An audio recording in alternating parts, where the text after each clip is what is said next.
Charlie ಚಾಂಪ್ಲಿನ್ ಬಿಗಿಯಾದ coat, loose pant, ದೊಡ್ಡ size ಬೂಟುಗಳು, ಕೈಯಲ್ಲಿ ಒಂದು ಕೈಗೋಲು, ಜೊತೆಗೆ ಹಾಸ್ಯಭರಿತವಾದ ನಡೆ.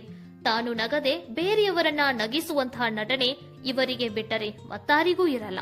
ಈ ಪ್ರಪಂಚದಲ್ಲಿಯೇ ಒಬ್ಬ ಒಳ್ಳೆಯ ಹಾಸ್ಯ ನಟ ಎಂದು ನಮಗೆಲ್ಲರಿಗೂ ಗೊತ್ತು. ಬಹುಶಃ ಇವರ ಬಗ್ಗೆ ತಿಳಿಯದವರು ಅಂದು ಇಂದು ಯಾರೂ ಇರಲ್ಲ. ಹಾಸ್ಯ ಎಂದ ತಕ್ಷಣ ನೆನಪಿಗೆ ಬರುವವರ ಸಾಲಿನಲ್ಲಿ ಮೊದಲಿಗರೇ ಚಾರ್ಲಿ ಚಾಂಪ್ಲಿನ್. ತಾವು ಎಷ್ಟೋ ಕಷ್ಟದಲ್ಲಿದ್ದರೂ ಬೇರೆಯವರನ್ನ ನಗಿಸಿ ಹಾಸ್ಯ ನಟನಾಗಿರುವ ದಿ ಲೆಜೆಂಡ್ ಚಾರ್ಲಿ ಚಾಂಪ್ಲಿನ್ ರವರ ಜೀವನ ಹೇಗಿತ್ತು? ಪ್ರೇಕ್ಷಕರು ಅವರ ಅಮ್ಮನ ಮೇಲೆ ಚಪ್ಪಲಿ ಎಸೆದಾಗ 5 ವರ್ಷದ ಬಾಲಕನಾದ ಚಾರ್ಲಿ ಏನ್ ಮಾಡಿದ್ರು? ತಂದೆ ತಾಯಿಯನ್ನು ಕಳೆದುಕೊಂಡು ಅನಾಥನಾದ ಚಾರ್ಲಿ ಇಡೀ ಪ್ರಪಂಚಕ್ಕೆ ಪರಿಚಯವಾಗಿದ್ದು ಹೇಗೆ? ಜಗತ್ತೇ ಮೆಚ್ಚಿದ ನಟನ ಶರೀರವನ್ನ ಸಮಾಧಿಯಿಂದ ಕದ್ದಿದ್ದೇಕೆ? ಕಾಮಿಡಿಯನ್, ಆಕ್ಟರ್, ಡೈರೆಕ್ಟರ್, ಪ್ರೊಡ್ಯೂಸರ್ ಅಷ್ಟೇ ಅಲ್ಲ, ಇದರ ಜೊತೆಗೆ ಸ್ಕ್ರೀನ್ ರೈಟರ್, ಕಂಪೋಸರ್, ಎಡಿಟರ್ ಆಗಿ ಪ್ರಪಂಚಕ್ಕೆ ಪರಿಚಯವಾದ ಚಾರ್ಲಿ ಅವರು ಲಂಡನ್ನಿನಲ್ಲಿ 1889 ಏಪ್ರಿಲ್ 16ರಂದು ಜನಿಸ್ತಾರೆ. ಮನೆಯಲ್ಲಿ ದೊಡ್ಡವರನ್ನೇ ಚಿಕ್ಕ ಮಕ್ಕಳು ಕೂಡ ಅನುಕರಣೆ ಮಾಡ್ತಾ ಇರ್ತಾರೆ. ಚಾರ್ಲಿ ಅವರು ಕೂಡ ಹಾಗೆ. ಚಾರ್ಲಿ ಚಾಂಪ್ಲಿನ್ ರವರ ತಂದೆ ಚಾರ್ಲಿಸ್ ಚಾಂಪ್ಲಿನ್, ತಾಯಿ ಹನಾ ಚಾಂಪ್ಲಿನ್. ಹನಾ ಚಾಂಪ್ಲಿನ್ ಒಂದು ಮ್ಯೂಸಿಕ್ ಬ್ಯಾಂಡ್ ನಲ್ಲಿ ಜೂನಿಯರ್ ಆರ್ಟಿಸ್ಟ್ ಆಗಿ ಕೆಲಸ ಮಾಡ್ತಾ ಇದ್ರು. ಅದ್ರ ಜೊತೆಗೆ ಒಬ್ಬ ಆಕ್ಟರ್ ಕೂಡ ಹೌದು. ಪ್ರೇಕ್ಷಕರಿಂದ ಚಾರ್ಲಿ ತಾಯಿಗೆ ಅವಮಾನ. 1894 ಚಾರ್ಲಿಯವರ ತಾಯಿ ಒಂದು ಥಿಯೇಟರ್ನಲ್ಲಿ ಹಾಡನ್ನ ಹಾಡ್ತಾ ಇರಬೇಕಾದ್ರೆ ಅವರ ಗಂಟಲಿನ ತೊಂದರೆಯಿಂದ ಧ್ವನಿ ಸರಿಯಾಗಿ ಬರದೇ ಇರುವ ಕಾರಣ ಥಿಯೇಟರ್ನಲ್ಲಿ ಇರುವ ಪ್ರೇಕ್ಷಕರು ಅವರ ತಾಯಿಯ ಮೇಲೆ ಕೈಗೆ ಸಿಕ್ಕಿದ್ದನ್ನೆಲ್ಲ ಅಂದ್ರೆ ಕಲ್ಲು, ಚಪಾಲಿಯನ್ನ ಎಸಿತಾರೆ. ಆಕೆ ದುಃಖದಿಂದ ಸ್ಟೇಜ್ ನಿಂದ ಇಳಿದು ಅಳ್ತಾ ಹೋಗ್ಬಿಡ್ತಾರೆ. ಇದನ್ನು ನೋಡಿದ 5 ವರ್ಷದ ಬಾಲಕ ಚಾರ್ಲಿ ಸಹಿಸದೆ ತಾನೇ ಸ್ಟೇಜ್ ಮೇಲೆ ಹೋಗಿ ತನ್ನ ತಾಯಿ ಕಲಿಸಿದ ಹಾಡನ್ನ ಹಾಡ್ತಾರೆ. ಆ ಚಿಕ್ಕ ಹುಡುಗ ಹಾಡಿದ ಹಾಡು ಎಷ್ಟು ಇಷ್ಟ ಆಗುತ್ತೆ ಅಂದ್ರೆ ಚಾರ್ಲಿ ಚಾಂಪ್ಲಿನ್ ರವರ ಪ್ರಶಂಸೆ ಮಾಡ್ತಾರೆ ಮತ್ತು ನೋಟಿನ ಸುರಿಮಳೆಯೇ ಸುರಿಯುತ್ತೆ.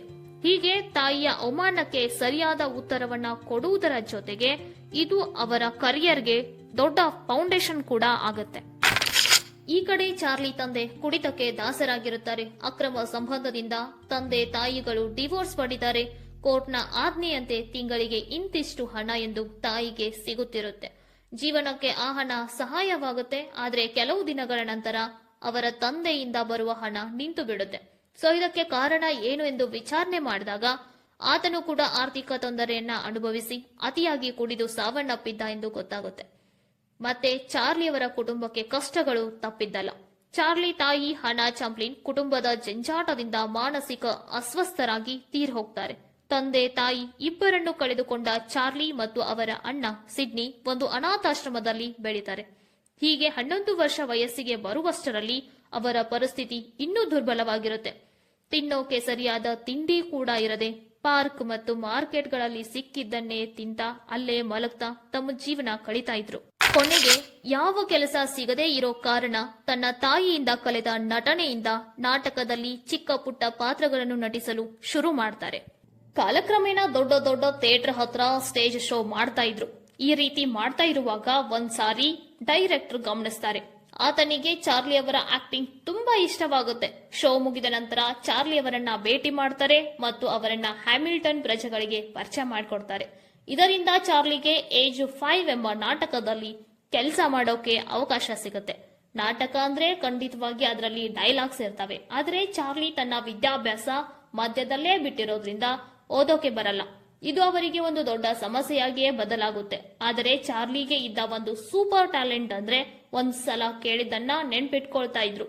ಈ ರೀತಿ ಒಂದ್ಸಾರಿ ಕೇಳಿದ ಡೈಲಾಗ್ ನೆನ್ಪಿಟ್ಕೊಂಡು ಹೇಳ್ತಿದ್ರು.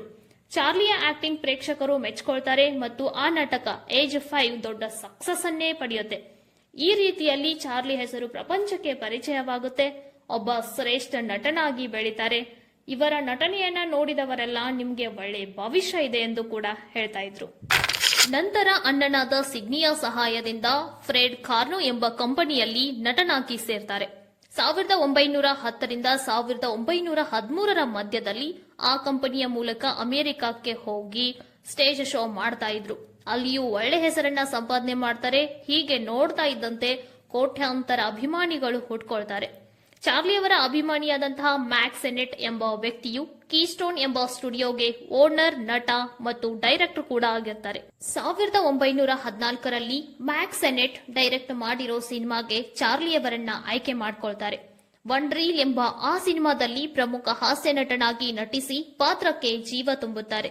ಈ ಸಿನಿಮಾ 1914 ಫೆಬ್ರವರಿ 2ರಂದು ಬಿಡುಗಡೆ ಹೊಂದಿ ಜನಪ್ರಿಯವಾಗುತ್ತೆ.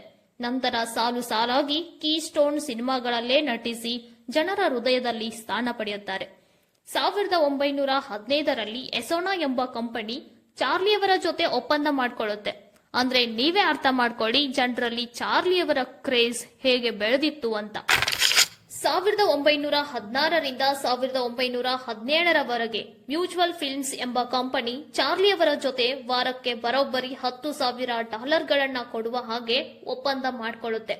ಒಂದೇ ಮಾತಿನಲ್ಲಿ ಹೇಳ್ಬೇಕಂದ್ರೆ ಅಂದಿನ ದಿನಗಳಲ್ಲಿ ಹಾಲಿವುಡ್ ಚರಿತ್ರೆಯಲ್ಲಿ ಅಷ್ಟೊಂದು ಸಂಭಾವನೆ, ಅಷ್ಟೊಂದು ಡಿಮ್ಯಾಂಡ್ ಪಡೆದಿರೋ ನಟ ಮತ್ತಾರೂ ಇರಲ್ಲ. ಒಂದು ಬಾರಿ ಚಾರ್ಲಿ ಜರ್ಮನಿಯ ಅಡಾಲ್ಫ್ ಹಿಟ್ಲರ್ ಅನ್ನ ವ್ಯಂಗ್ಯವಾಗಿ ಅನುಕರಣೆ ಮಾಡಿ ತೆಗೆಯಲಾಗಿದ್ದ ದಿ ಗ್ರೇಟ್ ಡಿಕ್ಟೇಟರ್ ಎಂಬ ಸಿನಿಮಾದ ಕಾರಣದಿಂದ 10 ವರ್ಷಗಳವರೆಗೆ ಚಾರ್ಲಿಯವರು ಒಬ್ಬ ರಷ್ಯನ್ ಏಜೆಂಟ್ ಆಗಿರಬಹುದು ಎಂದು ಕೆಲವು ಕಾಂಟ್ರವರ್ಸಿಗಳಿಗೆ ಗುರಿಯಾಗ್ತಾರೆ. ಸೊ ಇದನ್ನ ಕನ್ಫರ್ಮ್ ಮಾಡಿಕೊಳ್ಳುವ ಸಲುವಾಗಿ ಅಮೆರಿಕನ್ ಗವರ್ಮೆಂಟ್ 10 ವರ್ಷಗಳವರೆಗೆ ಚಾರ್ಲಿಯವರ ಹಿಂದೆ ಬೀಳುತ್ತೆ. ಇದೇ ಕಾರಣದಿಂದ ಇವರ ಮೇಲೆ ಕೆಲವು ಕೇಸ್ಗಳು ಕೂಡ ಆಗಿರೋದ್ರಿಂದ ಅಷ್ಟು ವರ್ಷಗಳವರೆಗೆ ಆಶ್ರಯ ಕೊಟ್ಟ ಅಮೆರಿಕವನ್ನ ಬಿಟ್ಟು ಚಾರ್ಲಿ ಅನಿವಾರ್ಯವಾಗಿ ಹೋಗ್ಬೇಕಾಗತ್ತೆ.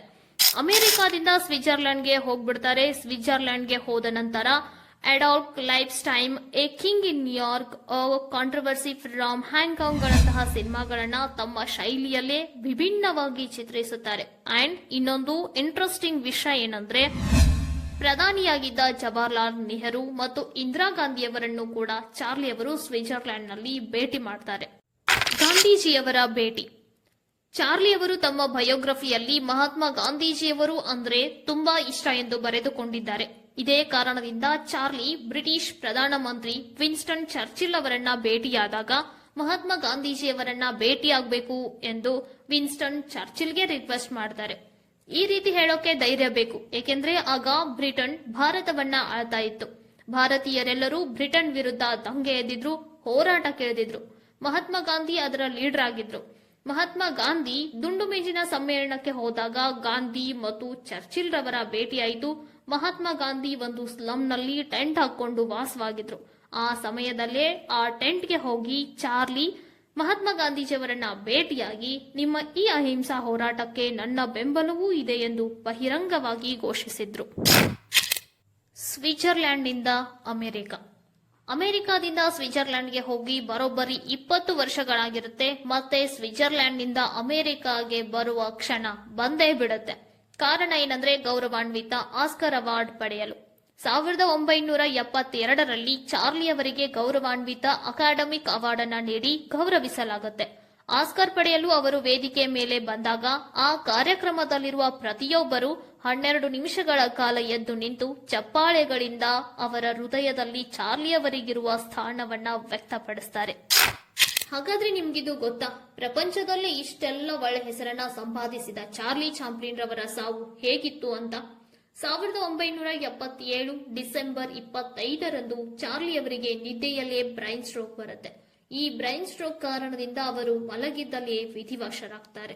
ಆದರೆ ಇವರ ಸಾವು ಇಂದಿಗೂ ಕೂಡ ಸಾಲ್ವ್ ಆಗದ ಒಂದು ಮಿಸ್ಟರಿಯಾಗಿ ಉಳಿದು ಹೋಗಿದೆ. ಇವರು ಅನಾರೋಗ್ಯದಿಂದ ಬಳಲುತ್ತಿದ್ದರು. ಅದಕ್ಕಾಗಿ ಆಕ್ಸಿಜನ್ ಹಾಕಿ ಮ್ಯಾನೇಜ್ ಮಾಡಲಾಗಿತ್ತು. ಆ ಸಮಯದಲ್ಲಿ ಸಾವನ್ನಪ್ಪಿದ್ದಾರೆ ಎಂದು ಕೂಡ ಹೇಳಲಾಗುತ್ತೆ. ಸ್ವಿಟ್ಜರ್ಲೆಂಡ್ನಲ್ಲಿ ಅಂತ್ಯ ಸಂಸ್ಕಾರ ಮಾಡಲಾಗಿರುತ್ತೆ.